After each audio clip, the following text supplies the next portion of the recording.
ఇలా బ్లష్ ఎక్కువైతుంది కదా, బ్లష్ ఎక్కువైనప్పుడు పౌడర్ తీసుకుంటాం అనుకో, పౌడర్ తీసుకొని దీన్ని చేస్తే వెళ్ళిపోతుంది. ఇన్ కేస్ పౌడర్ చేసినా పోలేదు అని అనుకుంటే మనం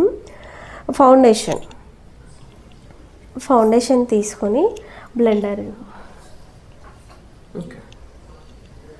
ఇది ఏదైతే ఏరియాలో ఎక్కువ అయిందో మనకి ఇలా కొంచెం లైట్గా ఫౌండేషన్ తీసేసుకొని దాని మీద బ్లెండ్ చేసేసేయాలి. అప్పుడు ఫౌండేషన్ వేయడం వల్ల ఏమవుతుందంటే ఇది మ్యాట్ ఫినిషింగ్లోకి వెళ్ళిపోయి తగ్గిపోతుంది. ఇటు సైడ్ చూడు, తెలుస్తుందా? టెన్షన్ పడకుండా ఇన్ కేస్ బ్లష్ ఎక్కువైంది అనుకున్నప్పుడు, మనం టెన్షన్ పడడం వల్ల క్లయింట్స్కి ఏదో మిస్టేక్ అయిపోయింది అని అనుకుంటారు కదా, అలాంటి టైంలో మనము ఇలా ఫౌండేషన్ పౌడర్ తోటి చేస్తే వెళ్ళిపోతుంది. లేదు ఎక్కువ అయిపోయింది పోవట్లేదు అనుకున్నప్పుడు మనం ఇలా